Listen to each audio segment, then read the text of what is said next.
freaking ha. The Toronto Maple Leafs are still the Toronto Maple Leafs after this fantastic season that the Maple Leafs had. Austin Matthews scoring all of these goals. They look fantastic. They got Nick Foligno at the deadline. They were looking so dangerous. The Maple Leafs were back. They were ready to break the first round narrative. But no, there was one man that had one thing to say about all of this. The Maple Leafs were not moving on. They had to get through a brick wall, otherwise known as Carey freaking Price. What is going on, y'all? It is the Caveman back at it again with another video. And wow, I don't know. I'm speechless. I cannot tell you the amount of just disbelief I was in after I saw the Canadiens win that damn game. I was just, what in God's name happened in that series? The Maple Leafs, that was the biggest choke job I think I've ever seen in my life. Like, that was horrible. And you know what? Maybe the Maple Leafs would have had better luck had they had their Mott's applesauce. You guys know the drill. You guys know the vibe around here. Mott's applesauce would have gotten the Maple Leafs to the second round. That is a fact. That is something that is proven by science. If they would have had their Mott's applesauce, the Toronto Maple Leafs would be playing in the second round right this second. All of a sudden, this team that was scoring goals at a phenomenal rate in the regular season, the Maple Leafs were just a powerhouse on the offensive side of the ice. They were netting goal after goal all of the regular season. And then the first round comes against the Montreal Canadiens, and they can't pot a goal for their damn life. Toronto was averaging a little over 3 goals a game in the regular season, yet come the playoffs against the Canadiens, they only scored more than 3 goals twice in the 7-game series. But let's not be too confused as to why this happened, alright? There was a guy in net, like I mentioned earlier, for the Canadiens. That is an absolute star-studded brick wall. You can't break the guy. Carey Price is a cheat code. Like, let's be honest here. They could not score solely because of Carey Price. The dude definitely made a lot of timely, a lot of humongous saves that kept the Canadiens in games numerous times. Just listen to some monstrous Carey Price statistics that I have right here. In winner-take-all scenarios that Carey Price has played in, he is 7-2 in his entire career, alright? So he really was not going to lose that game. Let's be real here. Carey Price, once it got to Game 7, that dude is locking in. He's doing everything he can to make sure the Canadiens are winning that game, and obviously he absolutely did that. It's just common knowledge, all right? Carey Price in must-win games is going to win you that damn game. Also, just listen to this other stupid stat that Carey Price has to his name.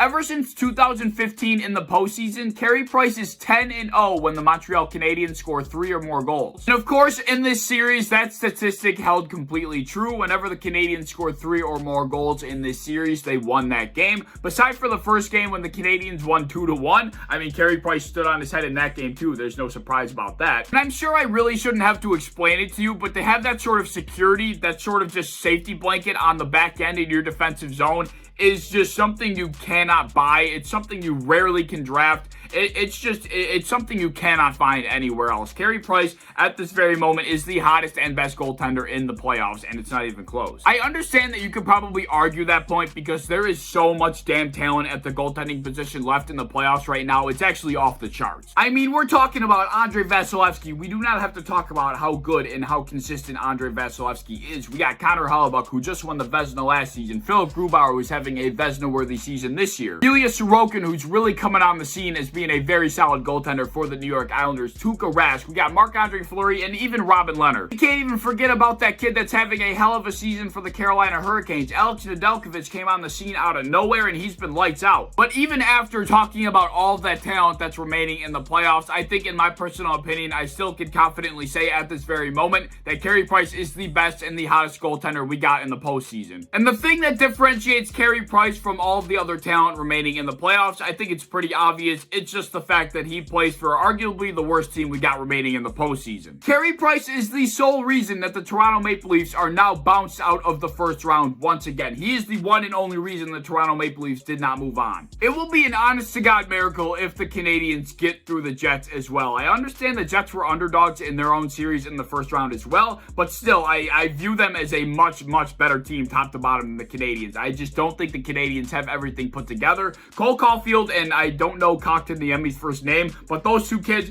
are they're fantastic. I'm not sure why they were not playing them early in the first series, but it is what it is. They came on and gave a lot of life to the Canadiens. I would assume it's going to be the same case in the second round. Even still, I do not view the Canadiens as an equal team to the Jets. I think they are probably or arguably the worst team we got left in the playoffs. But with that being said, I think the Jets are their most even match. Connor Hellebuyck against Carey Price will be one hell of a matchup to watch. I am excited to watch this series. Two very, very, very good goaltenders. Two of the best in the NHL right now. Two generational talents going head-to-head. It is going to be a damn good series between Carey Price and Connor Hellebuyck for sure. So if you're the Maple Leafs, where in God's name do you go from there? Like, you just paid all these guys big freaking bucks. You got Austin Matthews, who's got like 2 or 3 years left on his contract. I'm not sure how much longer it is.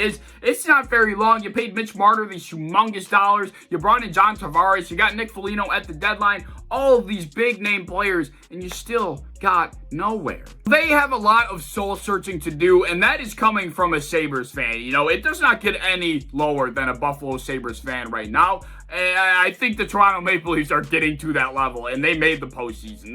That is pretty freaking low. I mean, it doesn't have to be said. They just blew a 3-1 lead to the Canadiens after one hell of a season. Like, how does that even happen? And since the Toronto Maple Leafs and the Buffalo Sabres are border buddies and all of the fans of the Leafs are always coming over to Buffalo, infiltrating our arena and being an absolute nuisance to Buffalo whenever the Sabres and the Leafs play each other, I have no sympathy for them whatsoever, all right? I know some Sabres fans are giving some sympathy over to the Toronto Maple Leafs fans. I'm just not there, all right? I'm going to laugh at you guys all I want. The Leafs deserve to be laughed at right now, all right? And that's just how it is, especially as a Sabres fan. Anyway, enough of the Leafs-Canadiens talk. The Vegas and Wild series was very good as well. I just had a feeling that Vegas was going to win that Game 7. The Wild just looked like they were out of steam. But nevertheless, it was a very good series, especially between Cam Talbot and Marc-Andre Fleury. They played a hell of a series against each other, so hats off to both of them. I also managed to predict 6 of the 8 matchups in the first round correctly. I'm not sure how. I got the Maple Leafs and the Canadiens one incorrect, and I also got the Oilers and Jets incorrect, the 2 biggest upsets. As far as my second round predictions go, I got the Bruins over the Islanders, the Lightning over the Hurricanes, the Winnipeg Jets over the Montreal Canadiens, as well as the Colorado Avalanche over the Vegas Golden Knights. We already saw the Colorado Avalanche absolutely steamroll